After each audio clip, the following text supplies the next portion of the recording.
Dominance, drame et buts éblouissants, le PSG a mis le feu à la Coupe du Monde des clubs avec une victoire écrasante de 4-0 contre l'Atlético.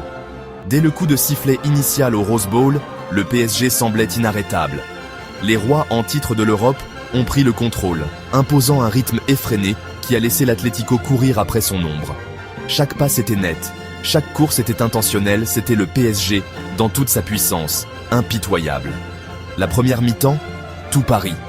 Ils ont pressé haut, provoqué des pertes de balles et maintenu l'Atlético sous pression. Ce n'était qu'une question de temps avant que les buts ne commencent à tomber.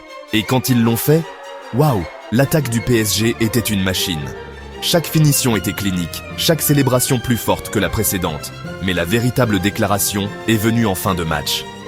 Seny Mayulu, entré en jeu, a marqué le troisième but d'une frappe sereine à la 87e minute, anéantissant tout espoir d'un retour de l'Atlético.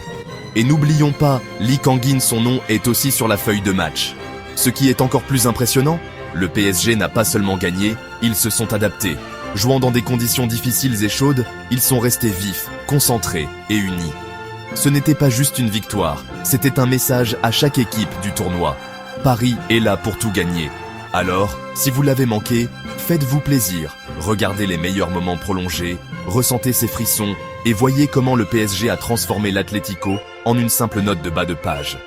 Si vous avez aimé cette performance, likez, abonnez-vous et laissez vos commentaires. Qui vous a le plus impressionné? Est-ce l'année où le PSG conquiert le monde? Parlons football. Dominance, drame et buts éblouissants, le PSG a mis le feu à la Coupe du Monde des clubs avec une victoire écrasante de 4-0 contre l'Atlético. Dès le coup de sifflet initial au Rose Bowl, le PSG semblait inarrêtable. Les rois en titre de l'Europe ont pris le contrôle, imposant un rythme effréné qui a laissé l'Atlético courir après son ombre. Chaque passe était nette, chaque course était intentionnelle, c'était le PSG dans toute sa puissance, impitoyable. La première mi-temps, tout Paris.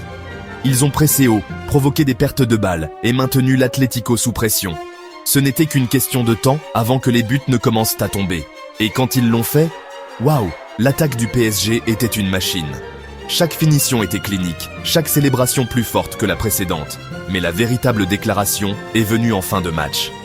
Seny Mayulu, entré en jeu, a marqué le troisième but d'une frappe sereine à la 87e minute, anéantissant tout espoir d'un retour de l'Atlético.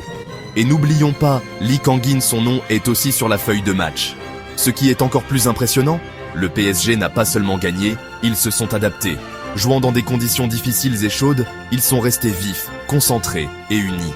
Ce n'était pas juste une victoire, c'était un message à chaque équipe du tournoi. Paris est là pour tout gagner. Alors, si vous l'avez manqué, faites-vous plaisir, regardez les meilleurs moments prolongés, ressentez ces frissons et voyez comment le PSG a transformé l'Atlético en une simple note de bas de page. Si vous avez aimé cette performance, likez, abonnez-vous et laissez vos commentaires. Qui vous a le plus impressionné? Est-ce l'année où le PSG conquiert le monde? Parlons football.